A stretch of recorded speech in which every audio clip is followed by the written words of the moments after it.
recibí un mail así espectacular de parte de Rosana. Dice, hay un libro, Andrés, creo que hay que absolutamente publicar, me parece formidable. Un montón de líneas de un elogio que pocas veces había leído.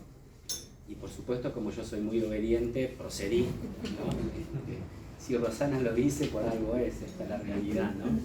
Así que realmente es la chispa inspiradora de todo esto desde el punto de vista de la publicación y le estoy particularmente agradecido.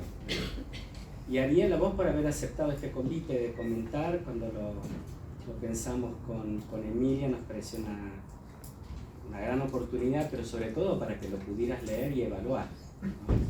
Lo iba a leer igual. Lo iba a leer igual. Y evaluar también, ¿no? También, sí, obvio. Pero bueno, así que estábamos a la expectativa de qué iba a contener este famoso prólogo y bueno, nos quedamos también muy sorprendidos porque sabemos que no dirías algo que no fuese sincero, que no creyese, ¿no? Así que, o sí. No, paso. Pero sí, realmente hasta nos hizo ver, porque lo comentamos con Emilia, con una luz nueva, porque es interesante ver las distintas perspectivas, desde las distintas ópticas. Nosotros estábamos ya tan metidos en el texto que recibir después una síntesis evaluatoria de este tipo fue una circunstancia muy importante, incluso hasta emotiva. Así que gracias, Ariel. Y yo le cedo la palabra. Primero va a comenzar Emilia, que prepara una exposición muy seria. No te rías. Pero hay que descontracturarla. Y después continuará Rosana haciendo los comentarios que le parezca pertinente para cerrar a Ariel. Así que les dejo la palabra y adelante, Emilia. Bueno, muchas gracias. Bueno, soy Emilia Gisman, soy investigadora del CNRS desde el 2015. Bueno, quiero agradecer a Andrés por el cuidado que pusiste en la edición de este libro y en el compromiso, a Rosana por tu apoyo desde la defensa de mi tesis allá en París 7 en el 2013 hasta hoy. Sin Rosana esta edición en castellano no existiría. Digo en castellano porque el libro fue publicado en el 2019 allá en Francia. Y quiero agradecer a Ariel. Cuando le propusimos hacer el prólogo me dijo será un honor, y lo digo sin pomposidad, el honor es recíproco. Ya verán, el prólogo es un aporte al libro. El libro restituye 2 años de trabajo de campo en un conjunto habitacional del sur de la ciudad de Buenos Aires que llamé Barrio Suárez, donde viven 20.000 personas más o menos, casi una ciudad dentro de la ciudad. Y estaba empezando mi tesis de doctorado cuando quise ver cómo se vivía día a día en esos monoblocks plantados entre villas miserias y autopistas, de los que poco se hablaba, sino era en la prensa cuando había algún asesinato o algún edificio que se derrumbaba o alguna ocupaciones de tierras cercanas. No tenía la aspiración de movilizar grandes teorías, quería realmente etnografiar la vida cotidiana y apostaba a una sociología narrativa. Entonces el libro se compone de muchos relatos, muchas descripciones de campo en torno a ciertos ejes interpretativos. Bueno, al cabo de varios meses, 2 rasgos centrales resaltan de la vida del barrio. El primero es que solo las deudas y la combinación de recursos le permiten a las mujeres, en primer línea, como ya sabemos, vivir y sobrevivir. De ahí el título del libro, Vivir de prestado, significa que las deudas son un dato estructural en donde cada una y cada uno es a la vez deudor y acreedor en una larga cadena de obligaciones que muchas veces permite no caer en la indigencia. Pero vivir de prestado también significa que las dependencias entre las personas son inmensas y que los vínculos oscilan siempre entre la confianza y la desconfianza, entre la amenaza y la ayuda mutua, entre la deuda moral y la sumisión. El segundo rasgo el segundo rasgo que pude resaltar es que para evitar estos chantajes, esta violencia que está siempre contenida que están contenidas en esas deudas, el derecho toma una existencia vital. Para asentar la confianza, para consolidar los pactos, empecé a ver que la gente evocaba ciertas reglas, ciertos procedimientos, ciertas sanciones que eran pensadas e interpretadas o reivindicadas como siendo jurídicas. Y me di cuenta que estos dos rasgos que yo que acabo de evocar, o sea, la deuda y el derecho, están muy ligados, porque es en la esfera de la deuda donde se crean y nacen los usos del derecho. Es el potencial de violencia que la deuda encierra lo que nos permite entender esta aspiración por la legalidad, esta preocupación por el derecho.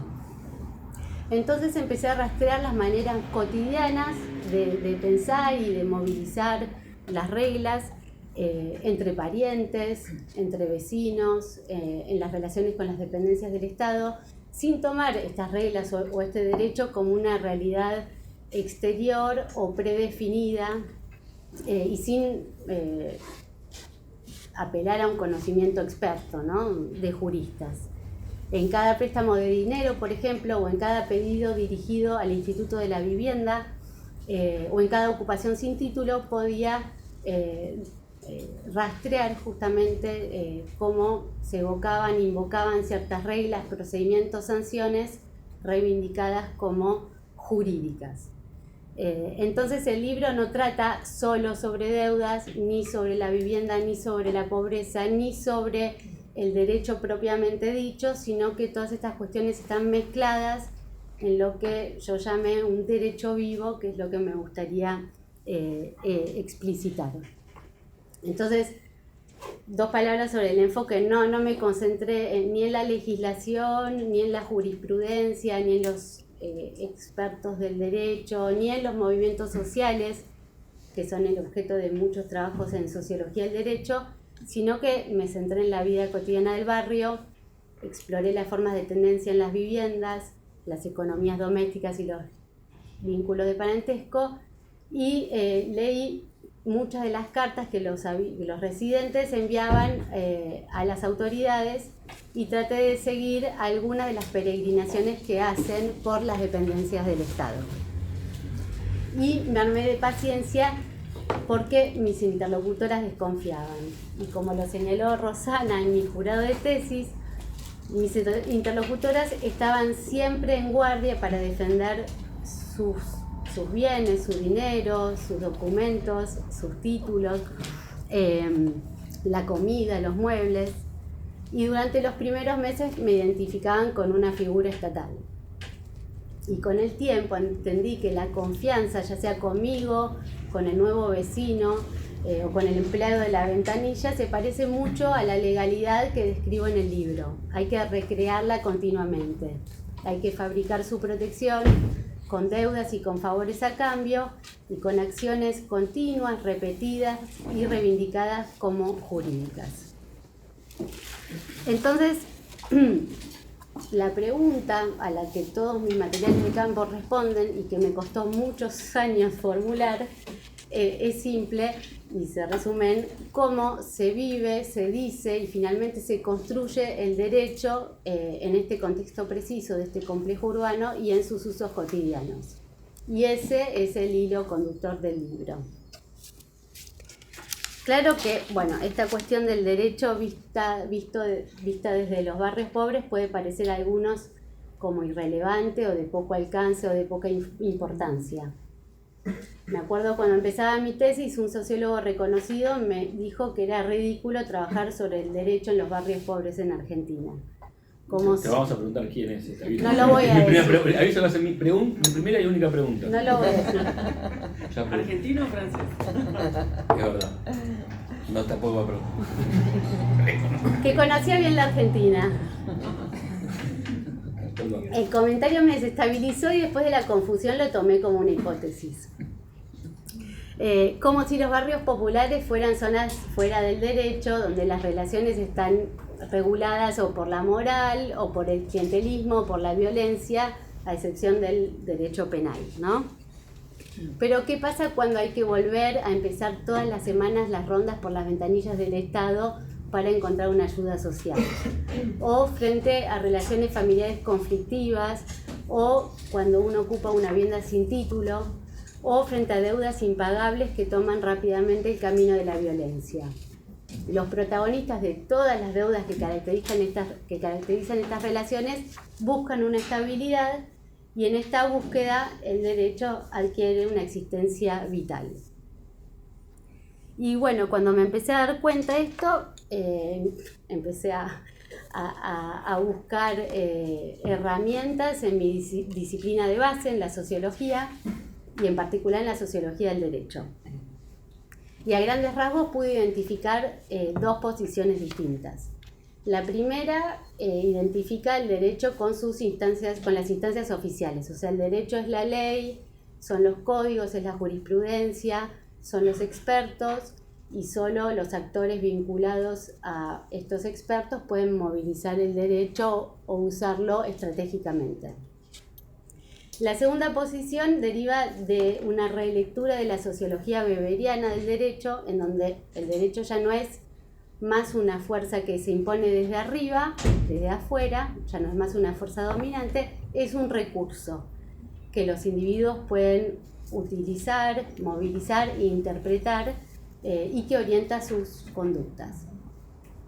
Pero para mí estos dos enfoques, por más importantes que sean, presentan un límite que ya había sido señalado por una gran historiadora, Simona Cerruti, en un artículo importante de los años 90, y es que ambos parten de una misma relación causal entre las normas y las prácticas.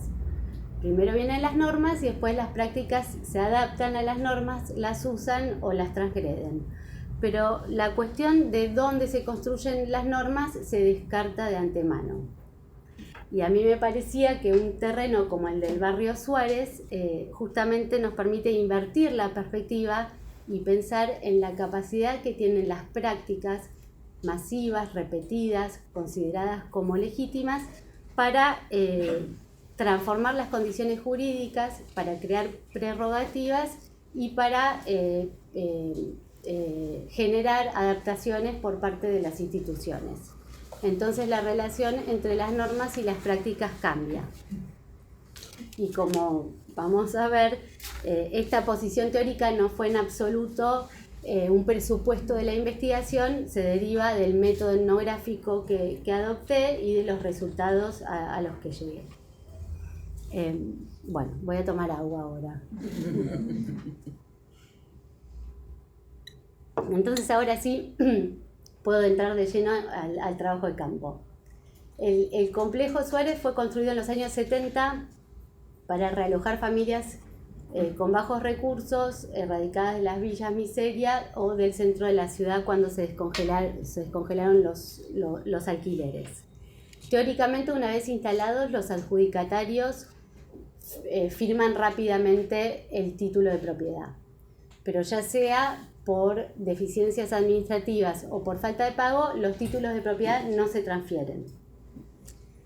Las clases medias se van del barrio, el mantenimiento de los edificios se para, un nuevo mercado informal de las viviendas se instala y las ocupaciones sin título se multiplican.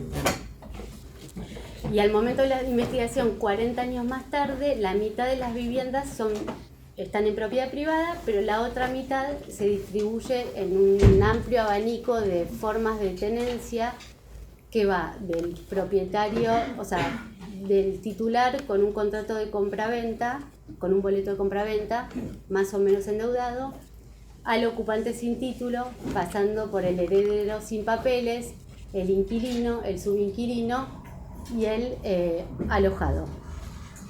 Es decir, que la mitad de las viviendas mantienen todavía una relación con el Instituto de la Vivienda, quien las regulariza caso por caso, transfiriendo la propiedad. Entonces, como ya vemos, o sea, con este abanico de formas de ocupación, el complejo es heterogéneo. Y entre todas las distinciones que uno puede observar entre los habitantes hay una que predomina y es la del trabajo formal y estable. La principal línea divisoria es la del trabajo protegido. Y bueno, como ustedes saben, por debajo de esta línea la economía depende de la autoorganización comunitaria, de los trabajos informales, bueno, y de la relación con las dependencias del Estado. En esta economía en general, las mujeres tienen un rol central y en particular las abuelas, quienes organizan el correo autogestionado, porque el correo privado no entra al complejo desde hace muchos años, organizan también las comidas en el comedor, vigilan la vacancia y la ocupación de los departamentos, se prestan y guardan dinero, hacen de intermediarias también con las oficinas del Estado. Y esta apertura no es pura generosidad, es una necesidad. La presencia de las mujeres en el espacio público está muy relacionada con el rol que tienen en la gestión de la economía doméstica y con las deudas que pesan sobre esta economía. Son las deudas las que yo, usando una fórmula de una historiadora, Laurence Fontaine, estas deudas tejen obligaciones en cascada dentro de los hogares y entre los hogares. Obligaciones de las cuales las mujeres no pueden salir salvo gracias a un empleo estable o aislándose y cayendo en la indigencia. Y son estas deudas también las que llevan a las abuelas, las madres y los nietos a convivir, a compartir los gastos, un techo y a reforzar así los sentimientos o al contrario limitarlos. Y una de las principales características de este trabajo de campo es la convivencia muy frecuente de 3 generaciones en torno a una caja común, a un mismo presupuesto y bajo un mismo techo. Masivamente las abuelas alojan a sus hijos y a sus hijas y a sus nietos sin trabajo, sin empleo. Pero esta relación no está exenta de conflictos. Las trabajadoras sociales del barrio me señalaban que el 50% de los adultos que viven en el barrio no son ni propietarios ni inquilinos. Están como en una categoría estadística invisible, la de los alojados. Y muchas veces escuché a mis entrevistadas decirme, vivo de prestado. Esta expresión no significa solo vivir en casa de otro, significa también estar en deuda con otro bajo su mando o dependiendo de su más mínima decisión. Significa tener el sentimiento de estar en deuda, ¿no? Una deuda flotante, implícita, pero que se vuelve explícita cuando estallan los conflictos y los pactos. Y una de mis entrevistadas me dice, la familia no es gratis. Y la trabajadora social del barrio explica, la cito, es una convivencia forzada que produce muchísimos conflictos. No es pura solidaridad, ese es el problema. Pero ¿cuál es el problema? Es que los alojados tienen que aportar recursos que le permitan al titular pagar sus deudas o satisfacer sus exigencias, sus demandas, y este aporte, esta contribución es obligatoria bajo pena de desalojo. Sin aporte, sin participación, sin contribución a la caja común, no hay solidaridad ni alojamiento posible. Y de esta realidad se desprende una concepción práctica y afectiva del parentesco, la idea que uno vive con las personas que ayudan y que lo ayudan independientemente de los vínculos biológicos o jurídicos. Y las encuestas de ocupación del Instituto de la Vivienda se adaptaron a esta realidad. Y la categoría composición familiar fue reemplazada por otra llamada grupo familiar conviviente o con vínculo significativo. El vínculo significativo es un vínculo definido, es una alianza definida por los individuos mismos, ¿no? Entonces, el Instituto de la Vivienda se aleja de una concepción puramente civilista de la familia para tomar en cuenta en la regularización de las ocupaciones estas configuraciones familiares de contornos inestables. Pero claro, cuando los conflictos estallan, comienza para los alojados una larga búsqueda de espacios disponibles en el barrio, de pasillos que puedan ocupar, de viviendas vacías y de pedidos, ¿no?, a los vecinos y de cartas urgentes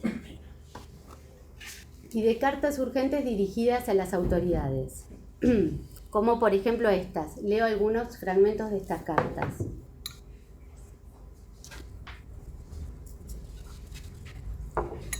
Señor presidente del Instituto de la Vivienda, me dirijo a usted porque ya no sé qué puerta golpear para que me puedan ayudar con una vivienda, ya que la que estoy es prestada y me están pidiendo que desocupe.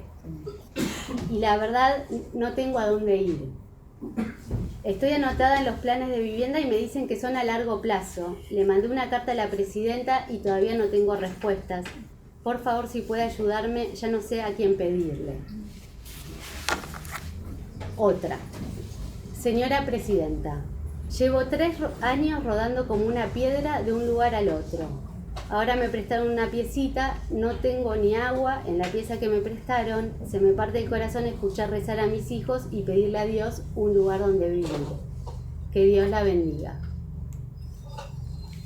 Leo otra carta, un poco más larga, les pido atención, pero esta vez dirigida al presidente del Instituto de la Vivienda de la ciudad.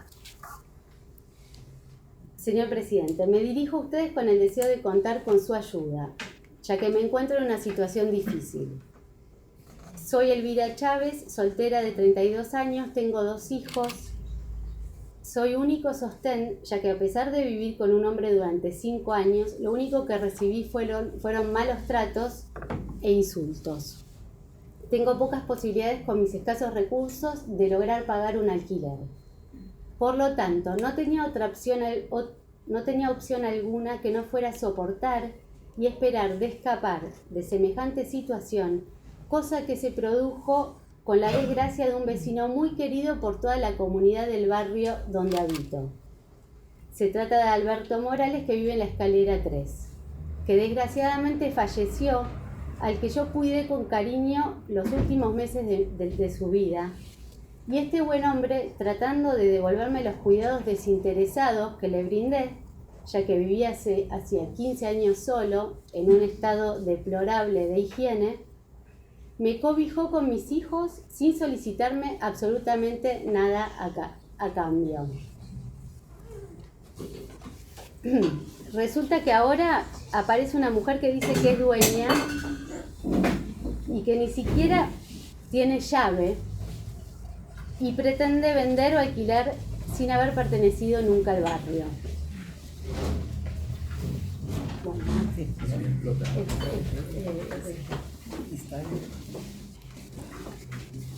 Me dirijo a alguien que me regularice la situación y me permita vivir sin sobresaltos. Y ya para terminar, quisiera saber si los pobres tenemos derecho a tener hijos argentinos que vayan a la escuela, no tengan frío ni hambre, que se puedan cobijar en un techo y llegar a ser adultos para trabajar dignamente, o estamos condenados a la miseria eterna. Le hago la aclaración que se encuentra en mi poder la documentación completa del citado departamento que me fue otorgada por su dueño. Bueno, la carta merece un comentario que no tengo tiempo de desarrollar, pero muestra que una de las maneras de escapar de una situación violenta o de la calle es acercarse a un vecino más vulnerable, pero que tiene una vivienda, socorrerlo, cuidarlo, un intercambio que podrá transformarse algún día en herencia.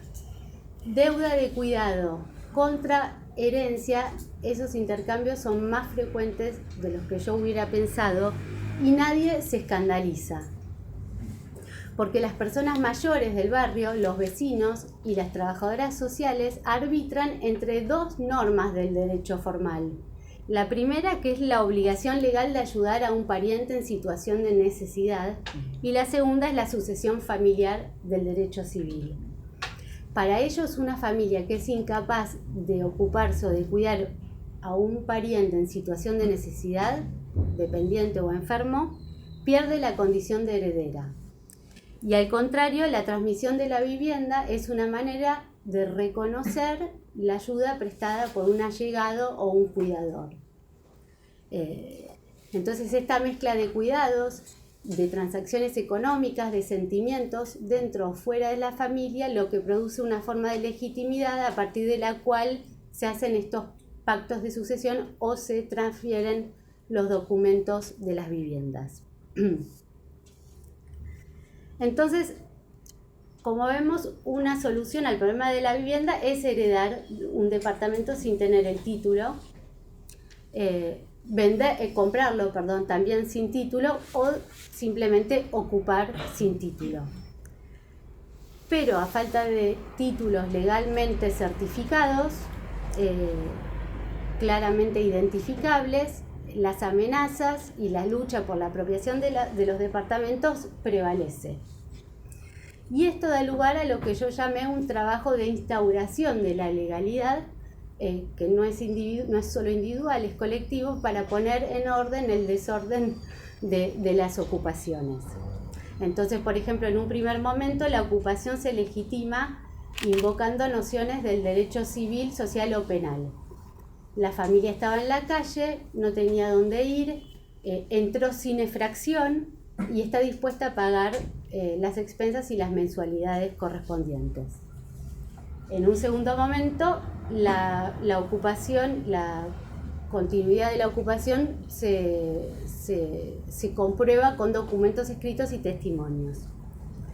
Pero lo que más me interesa es remarcar que una ocupación exitosa o legítima no es un asunto individual, es un asunto de redes familiares, de vecinos que permiten a las personas entrar en las viviendas, y cuando no lo es, cuando no tienen el aval de los vecinos, la ocupación va a ser interpretada como una intrusión y va a ser denunciada.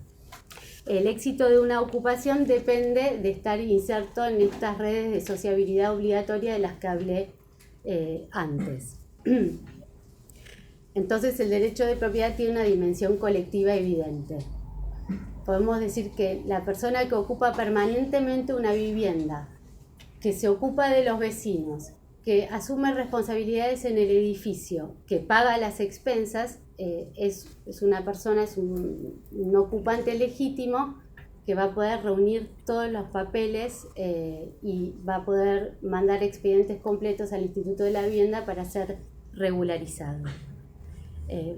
Entonces descubrimos una idea fuerte de responsabilidad que determina quién puede ocupar y dentro de los límites de qué tipo de usos. Y el carácter masivo de estas prácticas llevó al Instituto de la Vivienda a regularizar caso por caso, ¿no? Siguiendo una especie de jurisprudencia local, pero luego en el 2012, en medio de trabajo de campo, a la legislatura a sancionar una ley de regularización masiva, por la cual 2 años de ocupación continua, pacífica y sin reivindicación de un tercero daban lugar a la posibilidad para el ocupante de ser regularizado y de obtener el título de propiedad. Entonces, el derecho vivo ganaba justamente sobre el derecho escrito. Bueno, ya voy a ir terminando, pero antes de terminar quería volver sobre esta actividad a la que me referí al principio de la presentación, esta actividad permanente que ocupa buena parte del tiempo, de la energía de los residentes del complejo, y que consiste en hacer rondas por las ventanillas del Estado y escribir cartas, súplicas a las autoridades. Todo ello implica un verdadero trabajo que requiere competencias, destrezas y sociabilidad. Cada carta, cada trámite es el fruto de una socialización, de una puesta en común de saberes, de formas de presentación de su situación dentro de ciertas categorías jurídicas, y es dentro de esta comunidad interpretativa que cada una y cada uno construye su posición frente a las instituciones. En el 2012 pude leer más de más de 100 cartas dirigidas a la entonces presidenta de la Nación, y en esas cartas las mujeres se presentan como pobres, como aisladas, sin familia, y la tonalidad religiosa predomina. Escriben oraciones en hojas arrancadas de un cuaderno escolar o en pedacitos de cartón. La postura es de sumisión y de deferencia. Perdón. Sin embargo, la relación de fuerzas está en el centro de estas cartas. Las redactoras escriben que solo la intervención de la presidenta puede evitar la delincuencia de los hijos, la usurpación de una casa, la muerte o el suicidio. Y todos estos riesgos le dan a esa correspondencia su verdadera consistencia política. La ruptura del pacto político, que es un pacto de protección de los pobres, que lleva a la ruptura del contrato social. Entonces, siguiendo a los pragmatistas, lo que hice fue leer esas cartas como una acción, como una movilización más, entre otras, que apunta a actuar sobre el contexto, o sea, a generar derechos, y no como un mero contenido o como un reflejo de condiciones sociales preexistentes. Bueno, para concluir, creo que los ejemplos que di muestran que el derecho no es una entidad exterior a las actividades sociales. Ocupar de forma continua una vivienda, hacerse cargo de un vecino pobre y enfermo, asumir responsabilidades en un edificio o escribir cartas repetidas a las autoridades. Todas estas acciones sostenidas en el tiempo crean prerrogativas, transforman los contornos de la familia y de la herencia, las formas de tenencia en la vivienda, y también permiten acceder a ciertos derechos sociales. Cada una de estas acciones expresa una obligación, contiene una regla, interpreta una regla jurídica o se inspira de una regla jurídica, pero no es ni el reflejo de esta regla ni su simple transgresión, es otra cosa. Juntas, estas acciones forman lo que yo llamé un derecho vivo, que en la mayoría de los casos solo conoce la coacción de un pequeño grupo de vecinos, pero que en ciertos casos, pero que no tienen menos importancia, generan adaptaciones y transformaciones por parte de las instituciones. Entonces, lo que yo quería resaltar es justamente el descubrimiento de este derecho vivo, vacilar, al ras de las relaciones, que se basa en acciones repetidas que importan para la gente que cuentan, privilegiando el cuidado de las personas, pero también de las cosas vulnerables, y cuya legitimidad viene justamente de su capacidad de protección. No se trata obviamente de idealizar una fuente mítica del derecho que descansa solo en las prácticas cotidianas, ni de pensar en un derecho alternativo, solo de remarcar que en estos usos invisibles del derecho, ahí reside parte de la respuesta a la cuestión social, porque ahí reside, es un cemento de la cohesión social. Bueno, se desprenden varios objetos de investigación que yo no pude profundizar, algunos sobre los cuales estoy trabajando, pero que me parece que vale la pena evocar, empezando por el derecho mismo y su definición, que hoy en día es un monopolio de la ciencia jurídica, pasando por el estatus de los alojados, que son invisibles para las estadísticas. También pienso en las prácticas de transmisión y de herencia, ¿no? Que seguramente generan muchos conflictos que yo lamentablemente no tuve la oportunidad de documentar. Y bueno, terminando por obviamente las súplicas dirigidas a las autoridades que son una fuente riquísima de conocimiento. Así que bueno, gracias por la atención y ahora ya cedo la palabra A la doctora. a la doctora. La que sabe. Huber. Yo me voy a...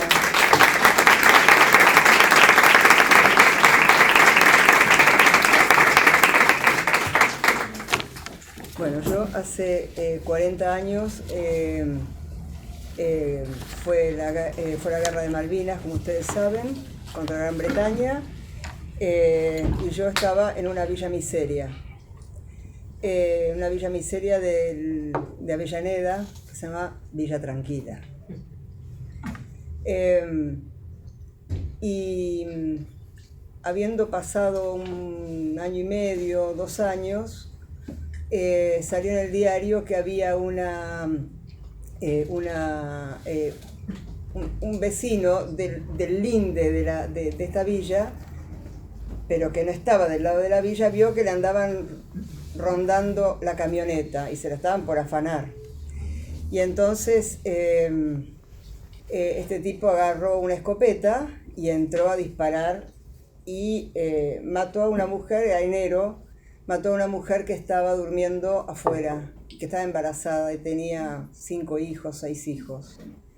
Entonces yo pensé, yo no puedo dejar de decir algo, o sea, trabajando ahí, y entonces me salió la vena antropológica y comprometida hablando de la discriminación contra la gente de la villa.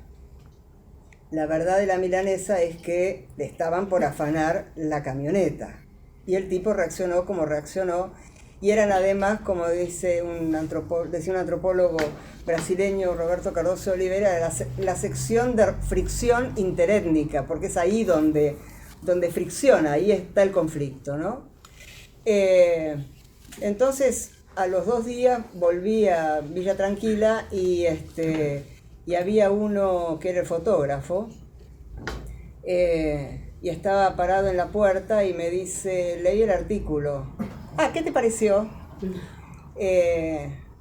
Sí, pero no tenés razón. Acá pasan muchas cosas.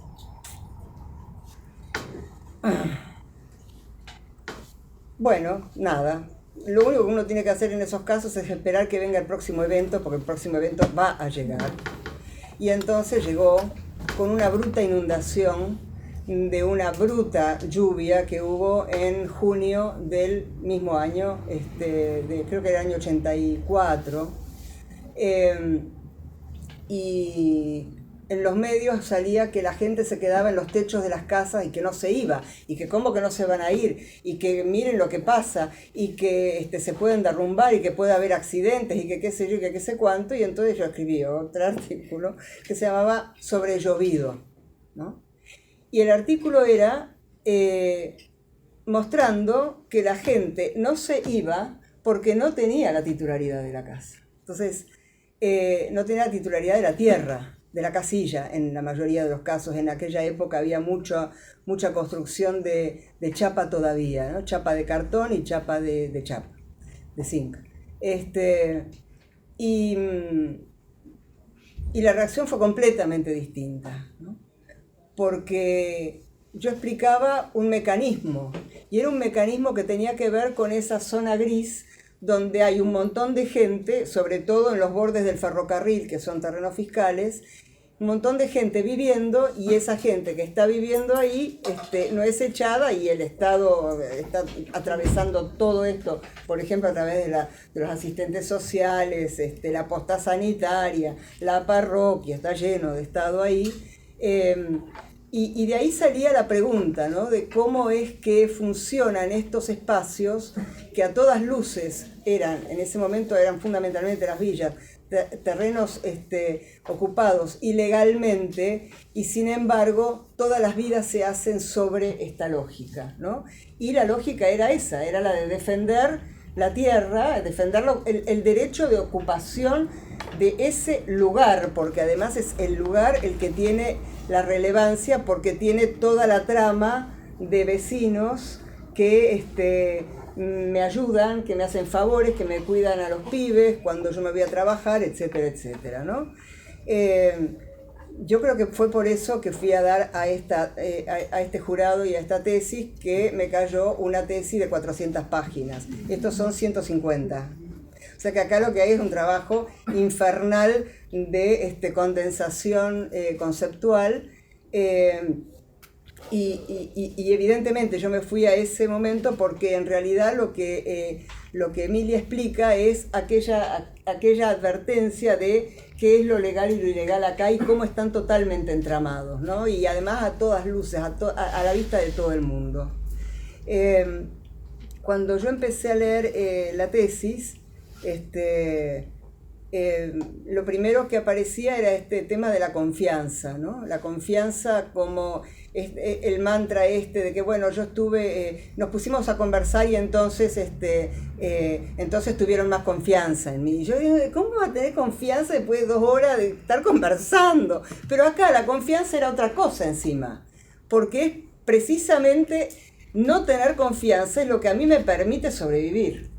Y al mismo tiempo me exige, igual que lo legal y lo ilegal, me exige la dependencia de otros, lo cual también es una muestra de confianza. Entonces a la confianza le pasa más o menos lo mismo que lo que le pasa a esta relación entre lo legal y lo ilegal, que es verdaderamente interesante, en vez de que nosotros pensemos de que en realidad no nos tienen confianza porque somos de afuera, pero en realidad muchas veces eso es lo que también está pasando ahí adentro, ¿no? Uno cuando lee estas cosas, cuando la escucha a Emilia, dice, ¿y cómo hizo?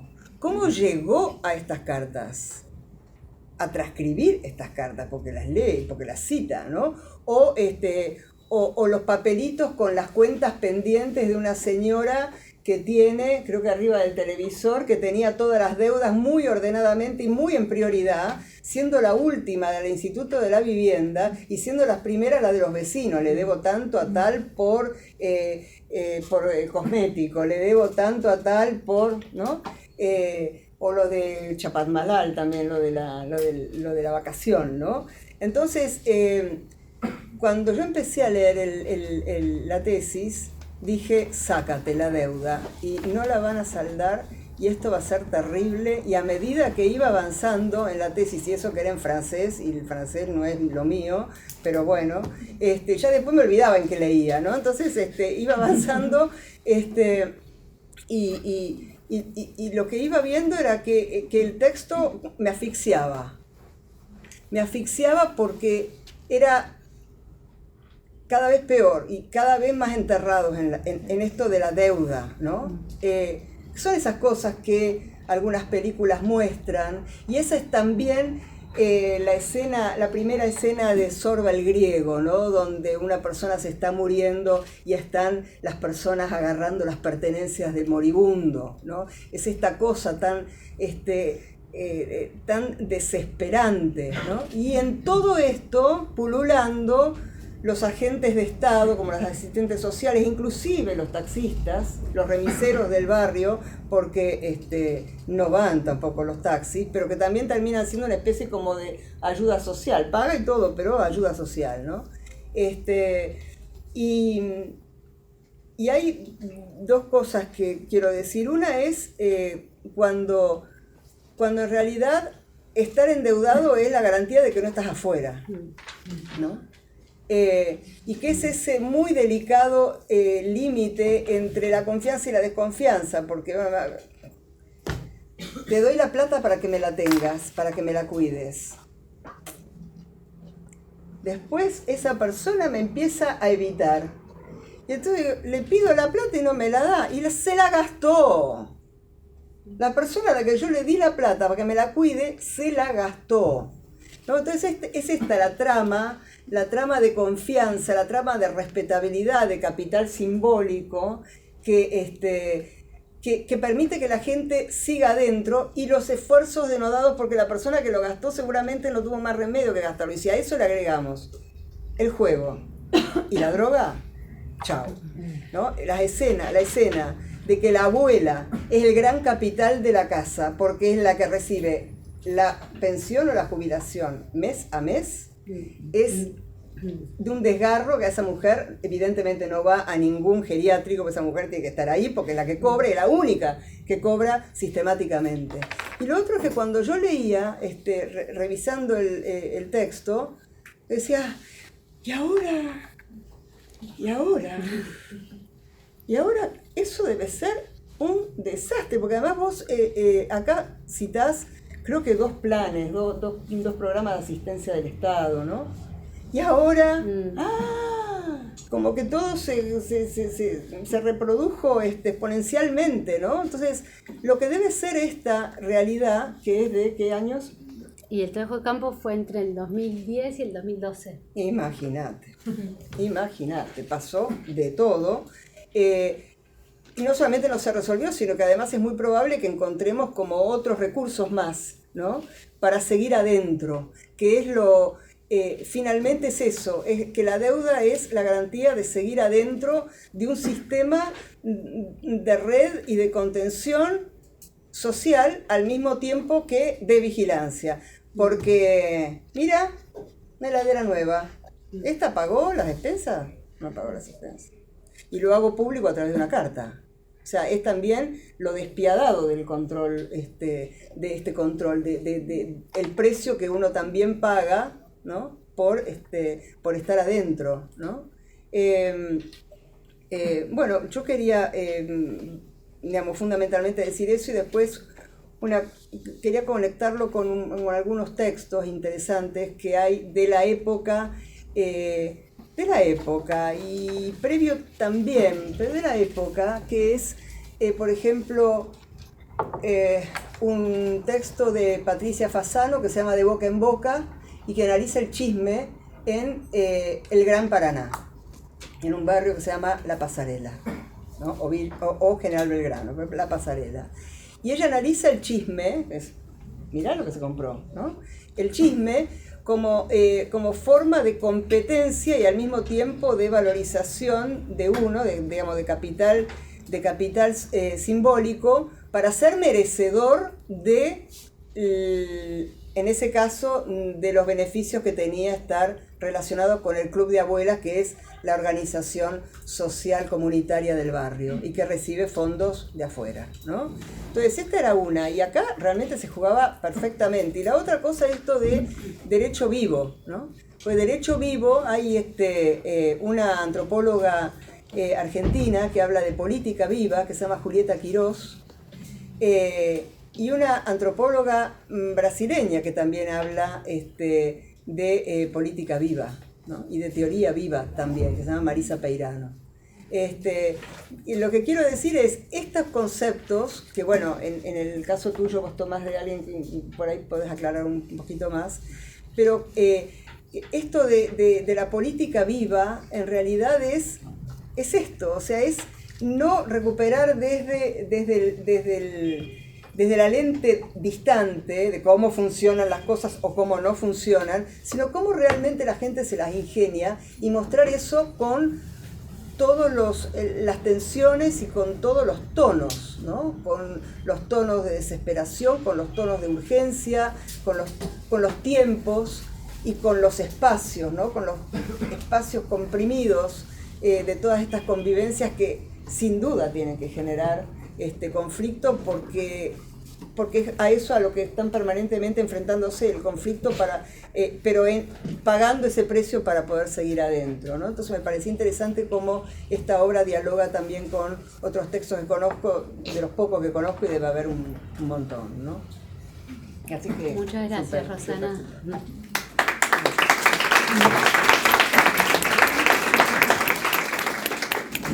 Bueno, primero agradecer a Emilia y a la editorial por invitarme a escribir el prólogo y invitarme acá a comentar, aunque la idea no era comentar y hacer preguntas, pero me cambiaron las reglas y en el camino. El derecho vivo. El derecho vivo, y la deuda viva.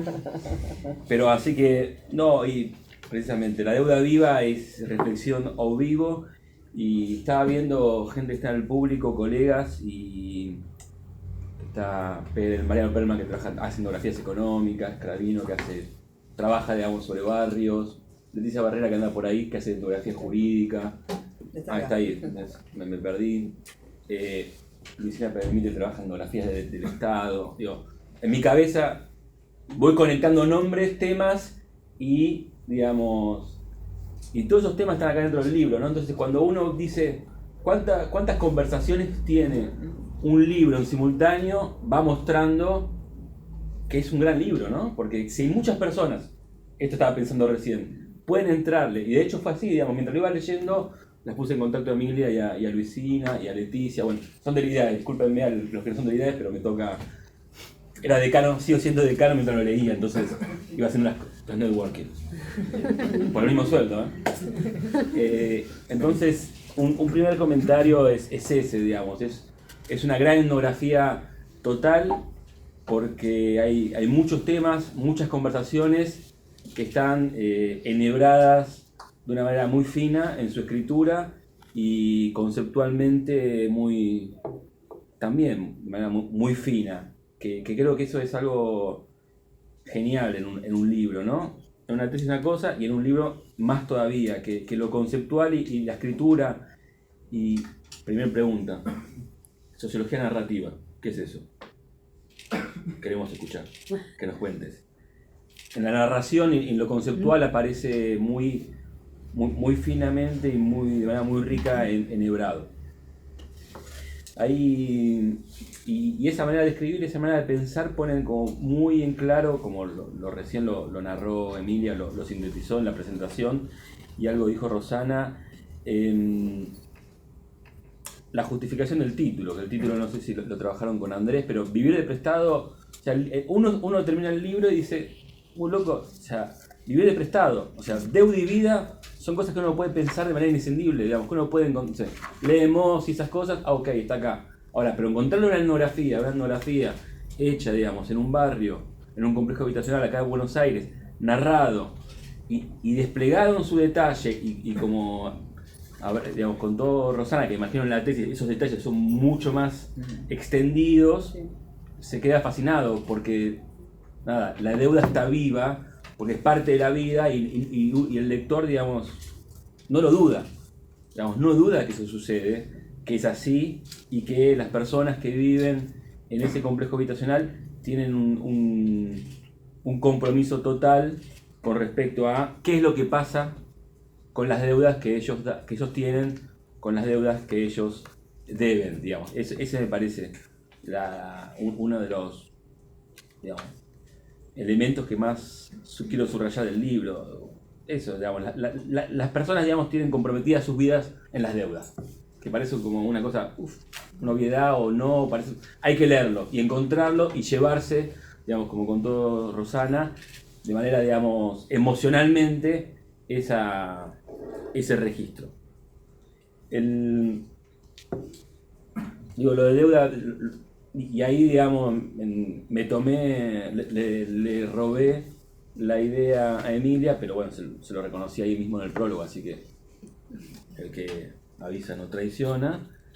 Digo, el libro no solo sobre las deudas vivas, sino sobre el derecho vivo, sino también sobre las deudas vivas, ¿no? Las deudas están vivas y además, y este es el segundo punto, esa relación entre deudas y derecho, como deudas vivas y derechos vivos, es otro elemento que está hilvanando toda la narración de vivir de prestado, y que es como, yo creo que es el norte conceptual que tiene el libro y que aparece narrado de manera sumamente detallado en cada una de las historias que nos presenta, que nos comparte Emilia en el libro.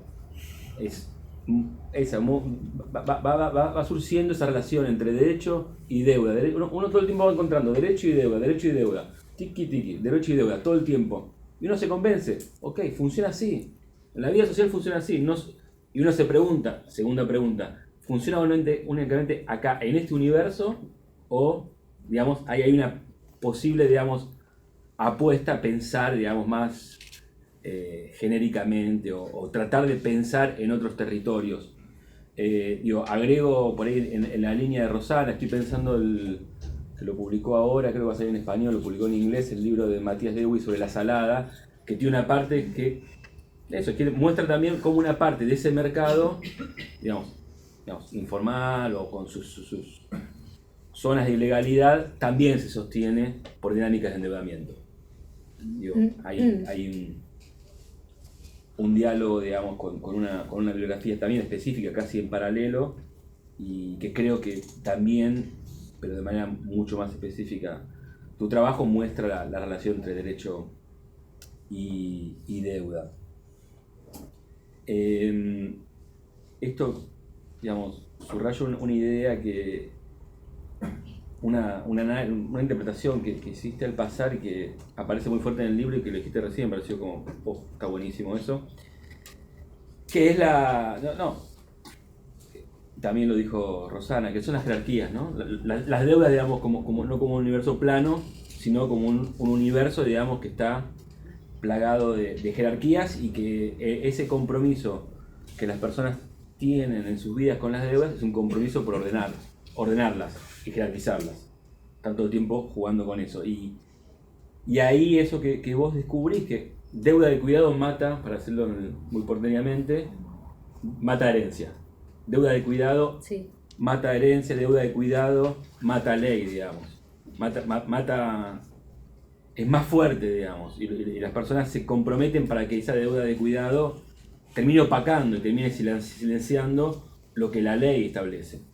Y eso me parece que muestra aún más, por un lado, las tesis principales del libro, la relación entre deuda y derecho, y deuda viva y derecho vivo, digamos, porque esa deuda de cuidado que se fue enhebrando, digamos, en el cuidado creo que de la abuela o algo por el estilo, termina forzando a que las personas reconozcan que vale más ese cuidado que se ejerció durante bastante tiempo que lo que establece la ley.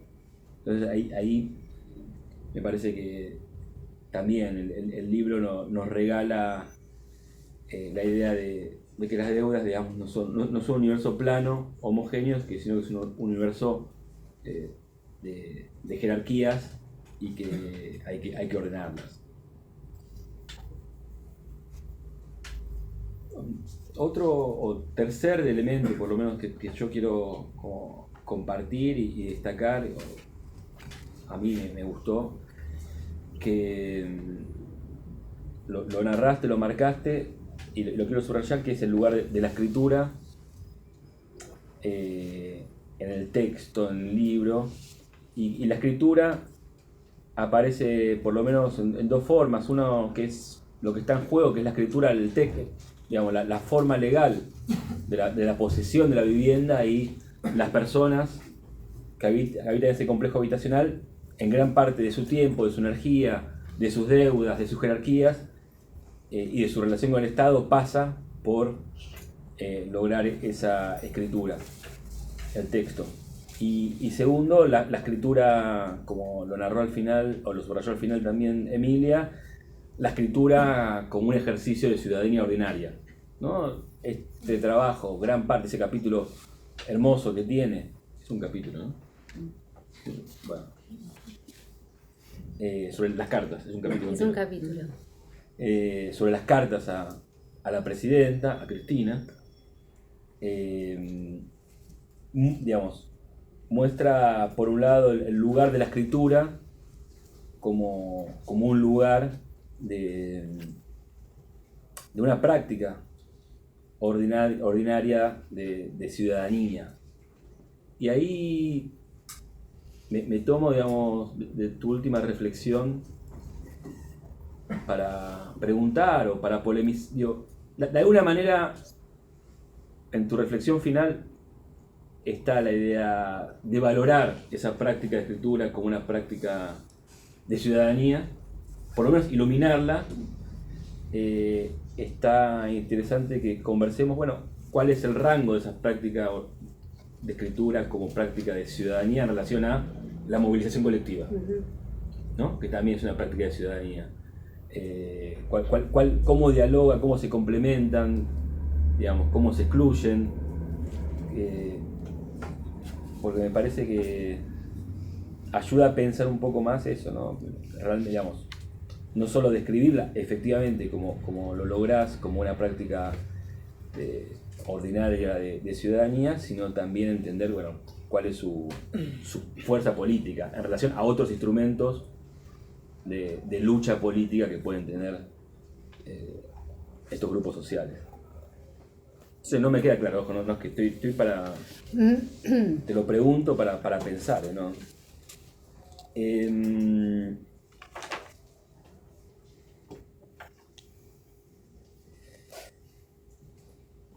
Nada, me parece que también en el plano de cómo lo subrayó Roxana, el libro es una narración fabulosa sobre la relación entre derechos, deuda y cómo esa relación produce protección colectiva. Y produce protección colectiva, y eso me parece lo fascinante, inestable, débil, pero importante, pero débil al mismo tiempo y que siempre tiene que estar siendo reforzada. Y eso me parece que le da mucho valor al libro, a la investigación, a la narración y también, digamos, y ayuda o permite pensar esto último que también señalaba Rosana y vos señalaste al final, esa relación entre derecho y deuda genera protección colectiva, genera pertenencia, inclusión, pero bueno, ¿de qué naturaleza? ¿No? Es una inclusión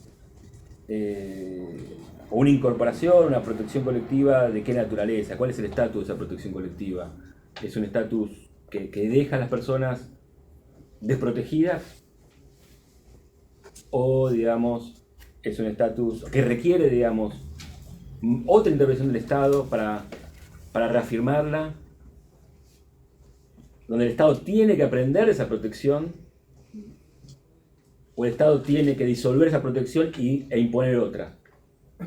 ¿Cómo mira el Estado frente a eso que ese universo de personas produce como protección colectiva? ¿Como una desviación que hay que reemplazar o como un aprendizaje que el Estado puede tomar y generalizar de alguna manera? Esa es la pregunta que me queda como lectura, si querés, más política que deja tu hermoso y fascinante libro. Bueno, muchas gracias.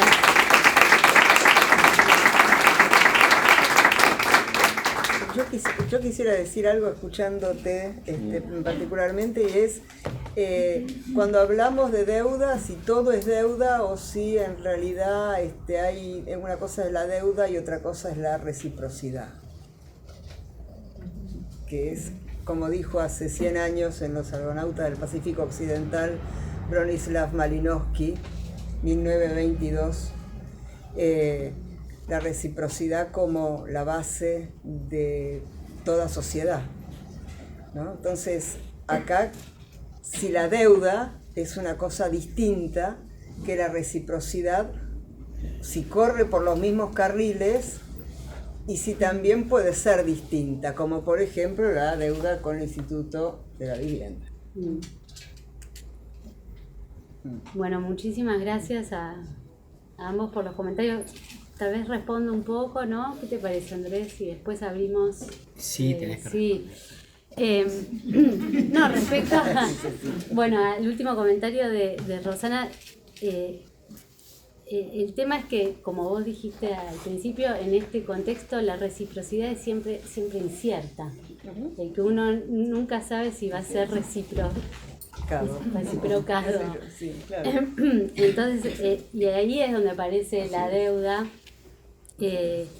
y aparecen todos estos mecanismos que yo describo en el libro para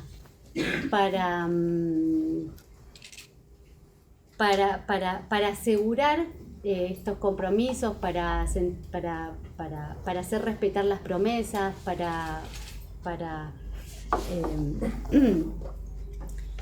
que las deudas sean devueltas, ¿no? Rosana hizo referencia a una escena que describo en el libro, en la que un señor mayor deja en la casa de una vecina como depósito una cierta cantidad de dinero. Entonces, cuando vuelve a pedírsela, la mujer la había gastado. Bueno, ahí en el medio, él primero le decía, bueno, no hace falta que me la devuelvas. Se la había pedido, pero también le decía que no hacía falta que se la devolviera inmediatamente. Porque la quería. La quería a ella. Quería mantenerla. Y quería mantener la relación, hasta que un día se la pidió en serio y ella se lo había gastado. Y ahí una de las carteras del barrio que trabaja en esta estafeta autoorganizada le dice, ¿ves, Samuel? Yo te dije, tendrías que haberlo anotado. Entonces ahí cuenta que ella tiene una vecina, todos los meses le deja parte de su sueldo como depósito para que su marido y su hijo no agarren la plata y no se la gasten, y ella todos los meses hace como una especie de contrato de depósito y hace firmar a la vecina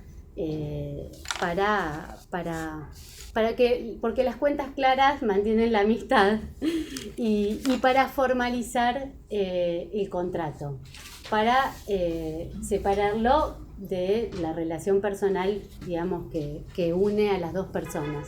Bueno, es un ejemplo típico de la manera en que las deudas y el derecho están muy relacionados y cómo la gente busca pactizar inspirándose del derecho justamente para separar los arreglos económicos de las relaciones personales y no mezclar las cosas. Y moraliza, porque además esta señora que anota se ufana de que no tocó un peso, o sea que es confiable, sí. ¿No? La moral también está. Bueno, hay un montón de comentarios. A ver, voy a empezar voy a seguir hablando de, el tema de la diferencia también. Pues hace 10 años casi que hice este trabajo de campo, muchas cosas habrán cambiado, la situación económica es aún más difícil, y también en el momento que yo terminé el trabajo de campo, el Instituto de la Vivienda estaba regularizando todas las viviendas, transfiriendo los títulos de propiedad. Entonces, la pregunta es hoy, ¿qué pasó con esos títulos de propiedad? ¿Qué pasa con las ventas de esos departamentos?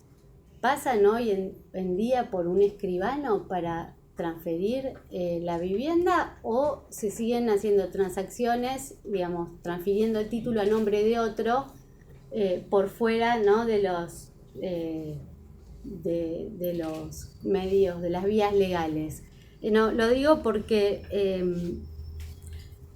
es importante saber esto para saber si justamente la política de regularización de vivienda funciona, o si este derecho vivo finalmente se vuelve a recrear, por más de que uno regularice, como una especie de blanqueamiento, se blanquea, pero después los títulos se vuelven a transferir como si fueran llaves del departamento, ¿no? Entonces, yo creo que yo no puedo responder si es esta protección colectiva, si el Estado se tiene que inspirar de este derecho vivo.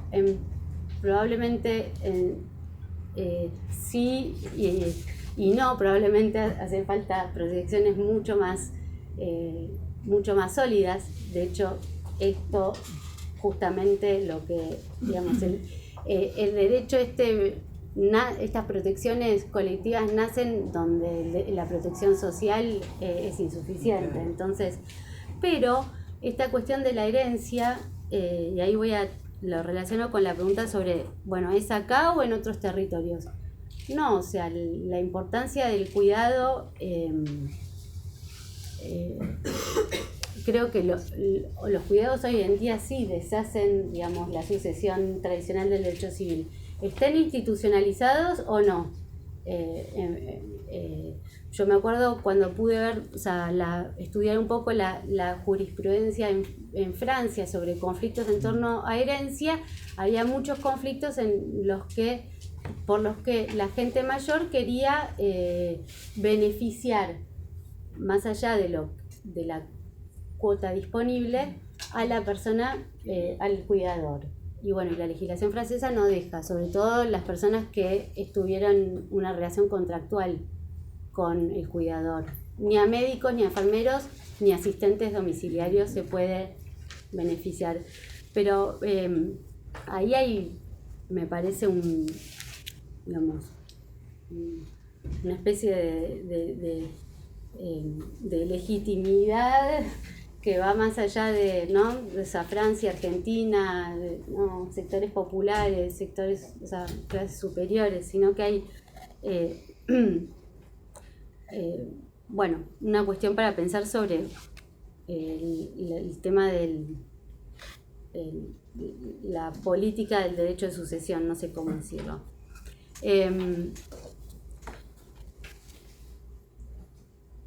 ¿Cómo dialoga la movilización, este tipo de movilizaciones, o sea, epistolares, con otro tipo de movilizaciones? ¿Cuál es la fuerza política? O sea, lo que yo puedo decir hoy es que ciertas certezas se obtienen gracias a esta insistencia, a estas rondas por las ventanillas y a estas cartas. La certeza de tener ciertos derechos se obtiene gracias a toda esta movilización. O sea, la gente al cabo de varios meses de moverse sabe cuáles son los derechos a los que tiene y a los que puede aspirar, y esto no es porque vinieron a decirle de un día desde arriba tiene ciertos derechos, sino porque hay una búsqueda desde abajo y sobre es decir, que estas cartas repetidas tienen una efectividad, generan ciertos ciertas certezas y a veces desbloquean ciertas ayudas, no sé cómo se desbloquean. Pero bueno, sobre la fuerza política de estas cartas, Luisina puede hablar mejor que yo. Yo lo que no pude ver, lo que no pude seguir es el tipo de respuesta y de seguimiento, justamente que yo estudié las cartas, pero yo no estudié toda la cadena de tratamiento de estas cartas. En Francia sí. En Francia la respuesta es sistemática, porque tiene tanta importancia para un gobierno responder a la demanda de protección de los pobres, porque la legitimidad de los gobernantes se basa justamente en la capacidad de proteger a los pobres, o en parte, que las respuestas son sistemáticamente, las cartas son sistemáticamente tratadas, y una respuesta, aunque no den solución al problema, siempre existe. Es distinto que en la tradición argentina que empezaba con Eva, ¿no? Sí, pero Perón, o sea, él decía hay que responder sistemáticamente todas las cartas, ¿no? Y ahí se institucionalizó un poco el circuito. Ajá.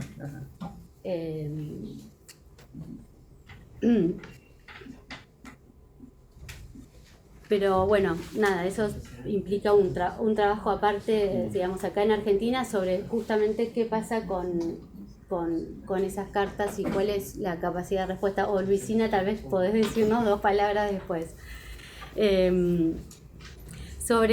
Bueno, la idea de sociología narrativa tiene que ver con quién me formé. O sea, mi director de tesis fue Numa Murad, yo me formé en los equipos de él, en los equipos de Jean-François Lahaye, que los dos defienden desde hace muchos años contra viento y marea, y de manera, o sea, un poco a veces como se dice, por fuera un poco del ámbito de la academia francesa, esta idea de sociología narrativa, la idea de que bueno, inspirado en la etnografía, obviamente, la idea de que la interpretación, el análisis y la crítica están dentro del relato y dentro de la narración. Porque es la narración la que permite desplegar líneas interpretativas y análisis. Y es la que permite, bueno, eso, expresar o analizar al ras de la experiencia de la gente. Y tiene que ver también con una convicción política o de política académica, que es la de las ciencias sociales no valdrían la pena si no pudieran alcanzar a un público un poco más amplio que el público académico. Yo me acuerdo cuando empecé a estudiar sociología y me hacían leer solo teoría y decía, bueno, pero esto lo podemos leer entre nosotros y ¿qué sentido tiene finalmente si uno no puede expresar claramente lo que uno observa? Entonces, bueno, tiene que ver con la sociología narrativa, bueno, con esta idea, y también tiene que ver con el objeto finalmente de investigación, que es el derecho vivo, que aparece justamente en los pliegues de la vida cotidiana y en las narrativas que le dan lugar a ese derecho y le dan lugar y que le dan significado. Es decir, que el derecho no existe, como decía un gran jurista, Robert Covert, no existe por fuera del significado, de las narrativas que le dan significado y le dan un lugar. Y la narración permite justamente desplegar esas narrativas. Bueno, ya está. Ahora...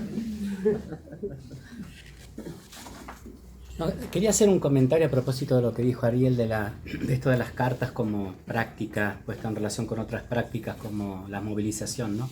Que algo muy interesante que aparece en el libro es como más allá de la eficacia propia de esta práctica, si consigue o no por una carta, cómo los va reconstruyendo como sujetos, ¿no? Porque uno le va enseñando al otro cómo pedir, ¿no? Les va alertando, los va poniendo en un lugar distinto, que después los hace también pasibles de participar de movilizaciones. Incluso algunas de esas cartas fue en el medio de una movilización, ¿no? Sí. Pero es interesante ese proceso simbólico que se va dando y subjetivo de reconstrucción de ellos mismos. Claro, como sujetos de derecho. Y tu cuestionamiento de esa máxima que dice los pobres no escriben. Ajá.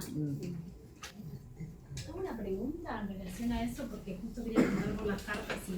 ¿Cómo, en tu trabajo de campo, cómo accediste a esas cartas? Bueno, me propone Ariel que levante varias preguntas. Bueno. Moderación o vivo. Perfecto. Gracias. ¿Allá?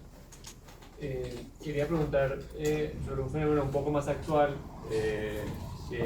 cuentagotas, de estos préstamos que quería ver qué impacto tiene en la red de vecinos y vecinas, ¿no? De la importancia, estoy pensando como algún agente externo que tome este rol de prestamista, porque obviamente esto que pregunto es más en los últimos años, porque yo soy de Colombia y en la zona cafetera muchos jóvenes y niños han dejado Colombia y trabajan de cuentagotas en Lima, en La Paz, en Buenos Aires. Entonces yo estaba preguntándome, de pronto, si donde tú hiciste el estudio etnográfico, si hay, bueno, quizás es un poco parecido, pero si sabes de algo actualmente con la crisis, la presencia de grupos externos que no son el vecino, no es la vecina, que entra con tasas usurarias, son personas extrañas a la sociedad, no tienen vínculos afectivos ni familiares. Y bueno, quería saber si hay algo de eso o no, desde mi ignorancia. Yo quería consultarte tus observaciones sobre la característica de la deuda. La característica de la deuda. Durante tu estudio trabajaste directamente sobre la deuda que queda en el círculos sociales, o también trabajaste sobre la deuda financiera bancarizada.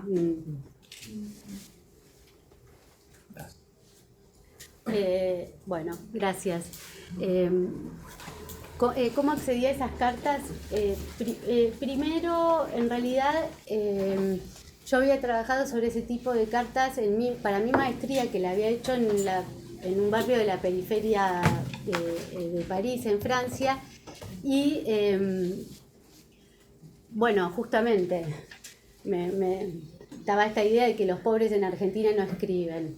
Entonces un día, viendo en la tele una ceremonia de la presidenta, veía cómo se le acercaban con cartas y gracias a una colega del equipo de Cristina Gravino, que trabajaba en el Instituto de la Vivienda de la provincia, pude tener acceso a esas cartas que estaban archivadas en un subsuelo. No habían sido, o sea, no había solución porque ya, bueno, el plan de viviendas no pasaba más por el Instituto de la Vivienda, pasaba por los municipios. Y bueno, fue gracias a esa colega, pero en realidad, y después empecé el trabajo de campo en el barrio Suárez, pero las cartas quedaron ahí, como que quedaron un poco afuera de mi trabajo de campo. No sabía bien cómo articularlas, porque yo había ido a buscarlas, no es que las encontré haciendo la etnografía en el barrio. Pero un día una vecina me invitó, había un acto en el ANSES, donde iba a estar la presidenta, y ahí la vecina me dice, ¿me ayudás a escribirle una carta a la presidenta? Y fue así como ahí dije, y todas esas cartas en realidad pude contextualizarlas. Bueno, entonces el trabajo que hago en las cartas es parte de esta observación de esta ceremonia en el ANSES, como en realidad todas, yo le ayudo a una a escribir una carta y todas en realidad se dan cuenta y quieren escribir, entonces termino ayudando a todo el mundo a escribir las cartas.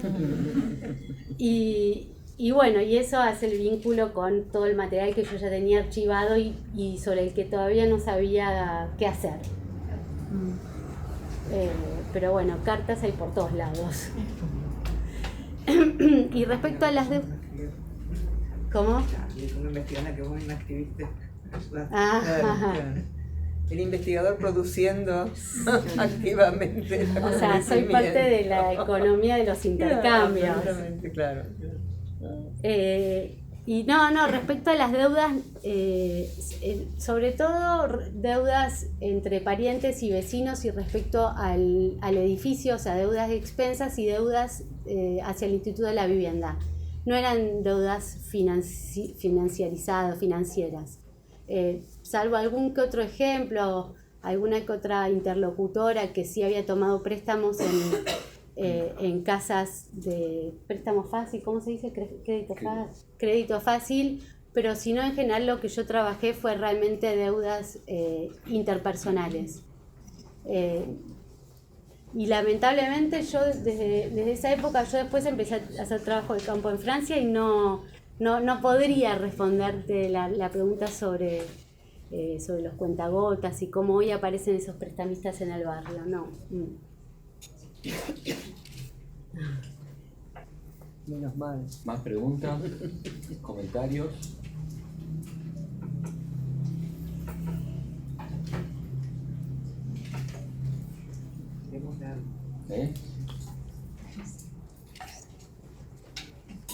Nada. ¿Usted, doctora Guber, quiere agregar algo? Más, no. ¿No? Doctora. No. Está perfecto, ¿no? No puedo decir. Bueno. Me comenté que no, porque por ahí una de las cosas que comentabas, estaban ya en alguna de las preguntas, y es inevitable hacer conexiones, ¿no? Con el caso del Riachuelo, todo este aprendizaje por parte, ¿no?, de vecinos, de cómo peticionar a las autoridades. Y un poco lo que vos decías también me llama la atención, si las vecinas, pero ahí ya diste la clave también, si pertenecían a alguna organización barrial, ¿no? Y ahí había toda una red, digamos, que intercomunicaba diciéndole, bueno, hay que hacer esto, pero bueno, tu intervención ahí en el campo me parece como también muy, muy interesante. Un poco la pregunta era, cuando hablas, porque recién nombraste a Kober, ¿no?, que justamente es teoría crítica pura, narrativa, todo. Hay algunos otros autores, por ejemplo, desde la antropología jurídica que hayas visto, antropología política, el Estado, Gupta, Sharma, piensa esta idea de cómo los vecinos o los usos cotidianos del derecho, digamos, sí, cómo se representan, ¿no?, en lo cotidiano y deconstruyen esa idea de Estado como...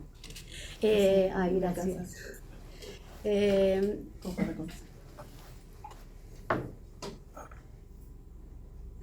Bueno, lo último que se está haciendo, digamos, y digamos que leí, que no, ahora justamente me hace... Gracias, porque también respondo a una pregunta que me habían hecho. Digamos, en Estados Unidos hay toda una corriente de estudios sobre los usos ordinarios del derecho, que se llama la Legal Consciousness Studies. Sí,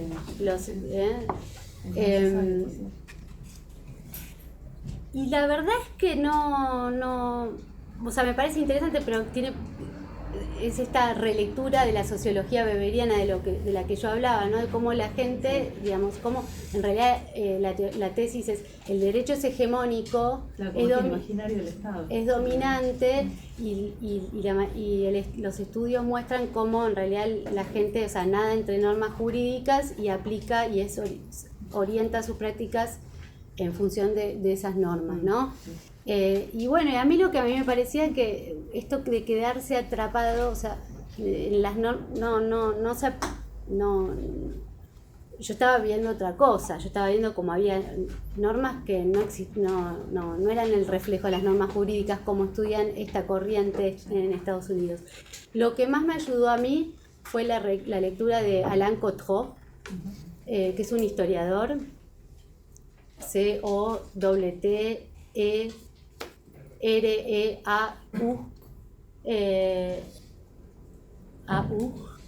que o sea, él trabaja sobre las relaciones, o sea, de los obreros en la industria textil en el siglo XIX en Francia y Inglaterra, y muestra, digamos, cómo en el medio, o sea, de la fábrica se van creando ciertos usos, ciertas demandas legítimas, cómo se van creando hábitos y precedentes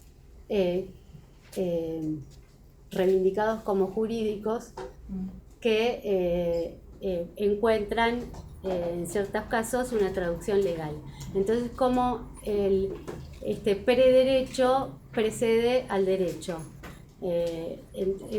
Bueno, después los trabajos que yo nombré de Simona Cerruti fueron muy importantes para mí. O sea, desde la historia, también ella muestra, o sea, como las prácticas de ocupación, esta idea de una práctica masiva, repetida, sin contradicción, cómo crea prerrogativas, ¿no? Sí, fue más que nada, fueron estas lecturas las más importantes. Y Robert Cohen me encantó. Y Paolo Grossi. Paolo Grossi, que es un historiador del derecho medieval, que muestra que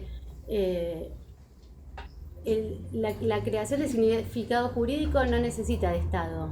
O sea, en esas comunidades medievales se creaba derecho por fuera del Estado, y bueno, es esta idea, ¿no?, que la gente nada entre normas y es imposible no interpretarlas y recrearlas permanentemente como una modalidad de relacionarse con los otros.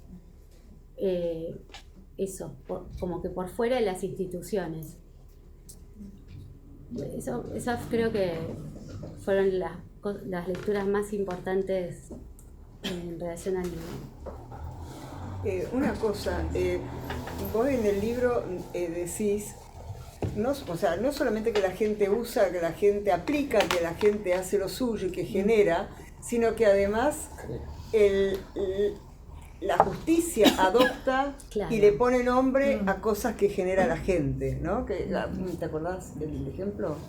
Bueno, a nivel administrativo, por ejemplo, son movimientos menores, pero la incorporación de la categoría para regularizar una ocupación y el Instituto de la Vivienda, en lugar de basarse en la composición familiar del grupo conviviente, se basa en grupos significativos. Son pequeños movimientos.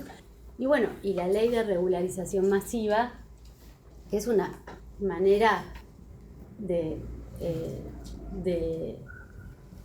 formalizar todas estas demandas que vienen de las ocupaciones ilegales pero legítimas.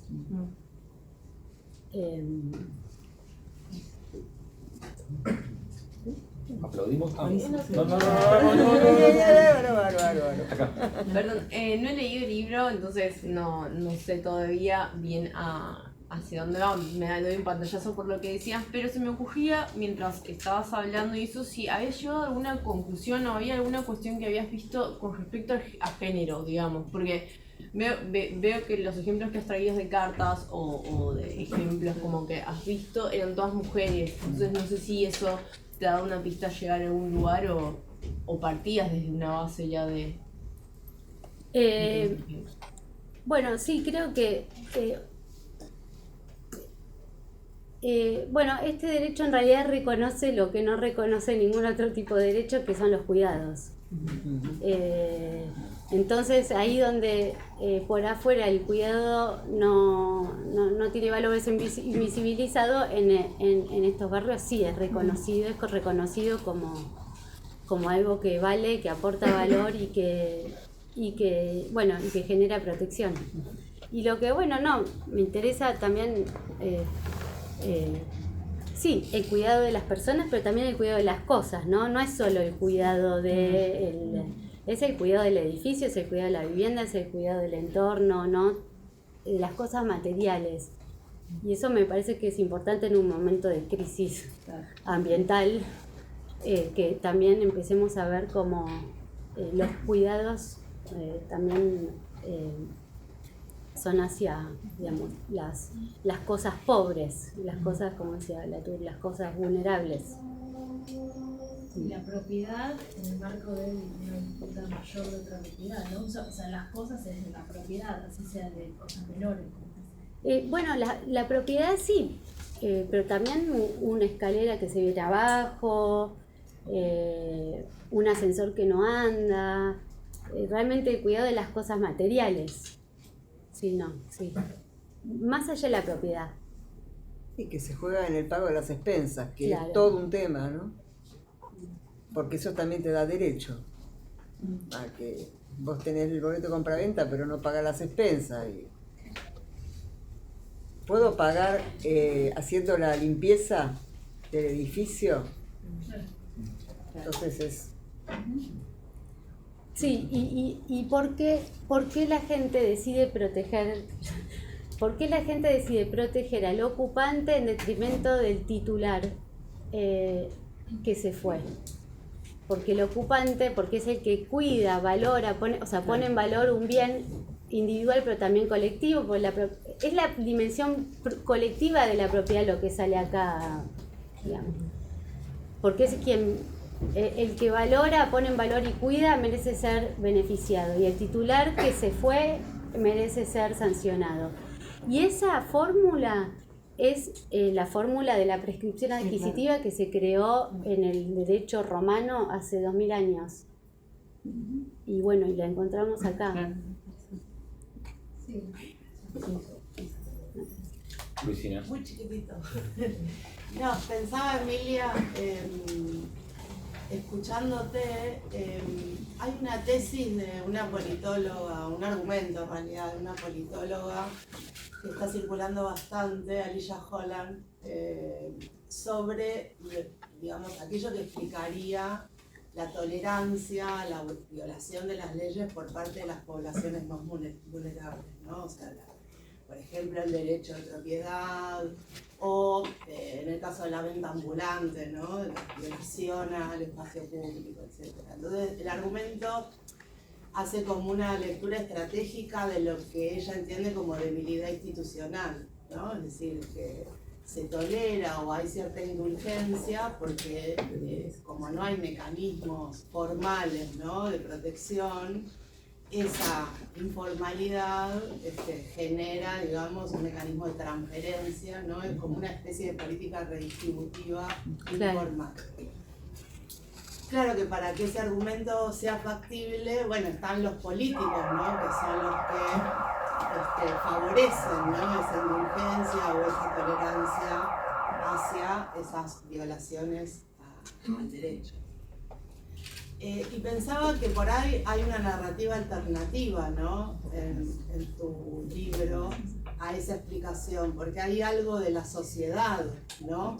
Que está siendo indulgente en todo caso, o está presentando otro tipo de fundamento ético para esa indulgencia, que no tiene que ver con el interés estratégico del político que tiene que ganar elecciones entre sus bases, ¿no? Y que por eso es indulgente.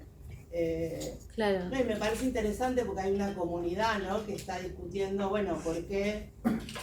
Porque tampoco deja de ser sofisticado el argumento vis-a-vis otras narrativas, ¿no? Es decir, como un argumento nuevo, ¿no? En relación a, bueno, ¿por qué existe esto de manera masiva? ¿Por qué se tolera este derecho de propiedad alternativo, ¿no?, en las sociedades como las nuestras?